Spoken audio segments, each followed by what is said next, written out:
Food review சொல்ற இர்ஃபானுக்கே இப்படியா?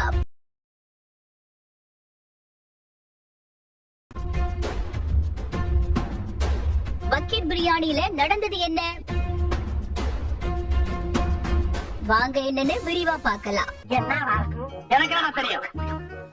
யூடியூபரான இர்ஃபான் சமீபத்துல பக்ரீத் பண்டிகையை முன்னிட்டு நானே உங்களுக்கு மட்டன் பிரியாணி செஞ்சு தாரேன்னு சொல்லி ஒரு பக்கெட் மட்டன் பிரியாணியோட விலை 3650 ரூபாய் அப்படின்னு, அந்த பிரியாணியை நீங்க 6 பேர் வரை சாப்பிடலாம் அப்படின்னு சொல்லி இருந்தாரு. இதற்கு நிறைய நபர்கள் எனது ஒரு பக்கெட் மட்டன் பிரியாணியோட விலை 3650 ரூபாயா அப்படின்னு ஆச்சரியத்தோடவும், இன்னும் சிலர்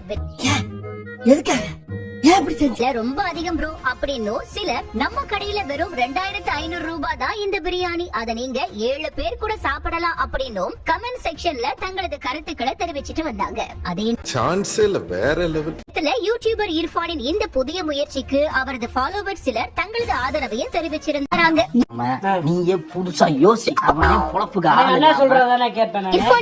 ஆனா ஃபுட் ரிவ்யூ சொல்ற எனக்கே செக்கா என்பது போல் இர்ஃபான் சேல் பண்ண பக்கெட் மட்டன் பிரியாணியை யூடியூபர் ஒருவர் வாங்கி தன்னோட யூடியூப் பக்கத்துல வீடியோவா வெளியிட்டு இருக்கிறாரு. அதுல இர்ஃபான் விக்கிற பக்கெட் பிரியாணியை நான் இன்னைக்கு வாங்கி வீடியோவா வெளியிட போறேன்னு சொல்லிட்டு இர்ஃபான் விக்கிற பக்கெட் பிரியாணியை வாங்குறதுக்காக போறாரு. அப்போ போறதுக்கு முன்னாடி இந்த பக்கெட் பிரியாணி விலை அதிகமா தான் இருக்கு அப்படின்னு, நம்ம வாங்குற பிரியாணிக்கு கூட டெலிவரி கிடையாது அப்படின்னு அவங்க சொல்றது எனக்கு ஒரு மாதிரியா தான் இருக்கு. அப்படி பிரியாணியை நேரடியா இர்ஃபான் கிட்டயே வாங்குறாரு. வாங்கிட்டு அந்த பிரியாணியை வீட்டுக்கு எடுத்துட்டு வந்து ஓபன் பண்றாரு.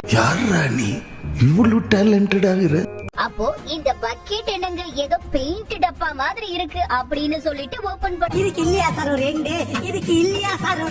பக்கெட் முழுவதும் பிரியாணி இல்லாம பக்கெட்டோட 75% மட்டுமே பிரியாணி இருந்ததை சுட்டி காட்டுறாரு. அதுக்கப்புறமா என்ன ஒரு புத்திசாலித்தனம், பிரியாணிய மொத்தமா எடை போட்டு காட்டுறாரு. அப்போ அந்த பிரியாணியோட எடை 4 கிலோ இருக்குது. அதுக்கு அந்த யூடியூபர் 3650 ரூபாய்க்கு 6 கிலோ இல்ல 7 கிலோ வரும்னு எதிர்பார்த்தேன். ஆனா இது எனக்கு ஏமாற்றம்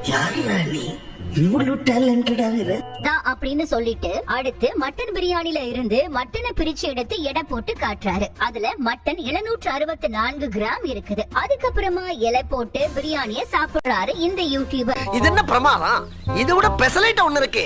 இவரை போலவே நிறைய பேர் இர்ஃபானின் பக்கெட் மட்டன் பிரியாணியை வாங்கிட்டு தங்களோட வேதனையை வெளிப்படுத்திட்டு வராங்க. இதே நேரத்துல அவரோட ஃபாலோவர்ஸ் சிலர் இர்ஃபானின் இந்த புதிய முயற்சிக்கு ஆதரவு தெரிவிச்சிட்டும் வராங்க. நீங்க சொல்லுங்க, இர்ஃபானின் பக்கெட் மட்டன் பிரியாணிய வாங்குனீங்களா? உங்களது கருத்து என்ன அப்படிங்கறத கமெண்ட்ஸ்ல சொல்லுங்க. நீயே புதுசா யோசி, அவனே பொழப்புக்கு என்ன சொல்றதானே கேட்பேன்.